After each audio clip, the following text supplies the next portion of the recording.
અંબાજી ભક્તિનો ઉર્જાસ્પાન ધામ પણ તપતી ગરમી વચ્ચે ટ્રસ્ટે ઊભી કરી શરદી જેવી વ્યવસ્થા।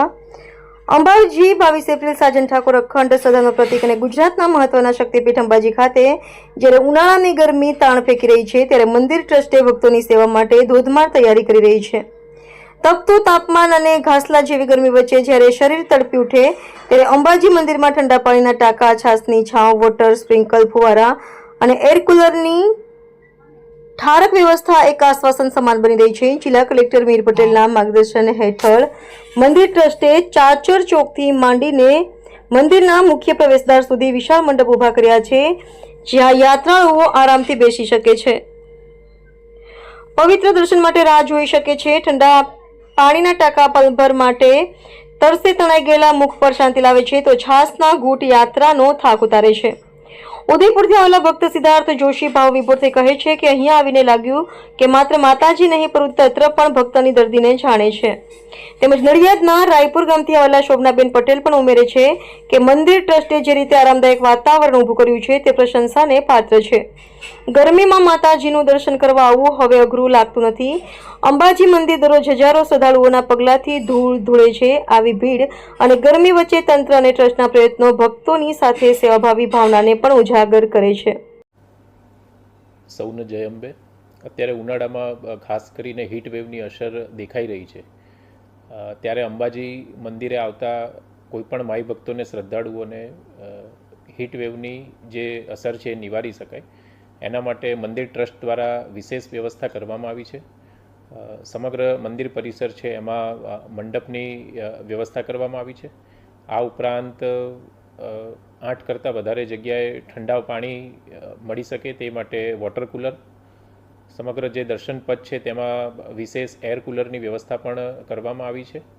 આ ઉપરાંત બપોરના સમયે માઈ ભક્તો માટે ઠંડી છાશનું વિતરણ પણ ટ્રસ્ટ દ્વારા કરવામાં આવી રહ્યું છે, તથા સમગ્ર જે દર્શન પથ છે અને મંદિર પરિસર છે એમાં વિશેષ વોટર સ્પ્રિંકલિંગ દ્વારા પણ પાણીનો છંટકાવ કરી ઠંડક રહે તેવી વ્યવસ્થા કરવામાં આવી છે। આમ મંદિર ટ્રસ્ટ દ્વારા કોઈ પણ શ્રદ્ધાળુને કોઈ જાતની તકલીફ આ ગરમીના સમયમાં ના પડે તેવું વિશેષ આયોજન થયું છે, તથા જિલ્લા વહીવટીતંત્ર વતી અને મંદિર ટ્રસ્ટ વતી ઉનાળાના જે આ હીટ વેવનો સમયગાળો છે એમાં અંબાજી મંદિરે આવતા તમામ શ્રદ્ધાળુઓને વિશેષ તકેદારી રાખવા માટે હું વિનંતી કરું છું।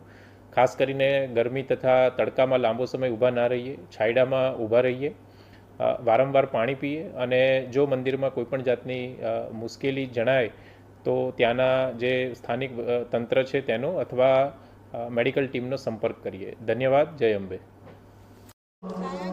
नमस्ते, जय अम्बे। मेरा नाम सिद्धार्थ जोशी है। मैं राजस्थान उदयपुर का रहने वाला हूँ। यहाँ पर आज आया था मैं गुजरात अम्बे माता का मंदिर जो कि अंबाजी में स्थित है।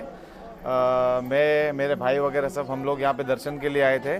काफ़ी अच्छी व्यवस्था रखी है जिस हिसाब से अंबाजी ट्रस्ट की व्यवस्था है इस गर्मी के मौसम में, यानी कि मतलब मंडप लगाना, वाटर स्प्रिंकल की सेवाएं जिस तरह से, एयर कूलर वगैरह जिस तरह से प्रोवाइड किए गए, काफ़ी बेटर, बहुत सही तरह की फैसिलिटीज़ उन्होंने प्रोवाइड किए। उन्होंने ट्राई किया है कि ये गर्मी के सीज़न में लोगों को कम से कम तकलीफ़ देने का काम मतलब जो किया है उन्होंने बहुत सही किया है। और आगे भी कहना चाहूँगा कि बहुत ही अच्छा काम है अंबाजी ट्रस्ट का। तो आप सब आए, विजिट करें अंबाजी माता जी का टेम्पल। बोलो अम्बे मात की जय। धन्यवाद। અમે છે તે નડિયાદ તાલુકામાંથી આવ્યા છે, રામપુર ગામથી। મારું નામ શોભનાબેન પટેલ છે। અમે અંબાજી મંદિરમાં આવ્યા, અમને આ મંડપોનો છાંયડો, નીચે પાથરેલા પટ્ટાઓ, ઠંડી છાશ આપે છે, ઠંડુ પાણી આપે છે, કુલરની સર્વિસ છે, આ બધી જે અંબાજી ટ્રસ્ટ આપે છે એમનો ખૂબ ખૂબ આભાર માનીએ છીએ કે આટલી સખત ગરમીમાં કે જેને આવવાની પણ ઈચ્છા ના થાય એવા ટાઈમે અહીં આગળ અમને શીતળ છાયા મળે છે અને આ ફુવારાઓ ઠંડા કે જેથી અમને બહુ જ ઠંડક આપે છે। તો અંબાજી મંદિર ટ્રસ્ટનો ખૂબ ખૂબ આભાર માનીએ છીએ। જય અંબે, જય અંબે, જય અંબે।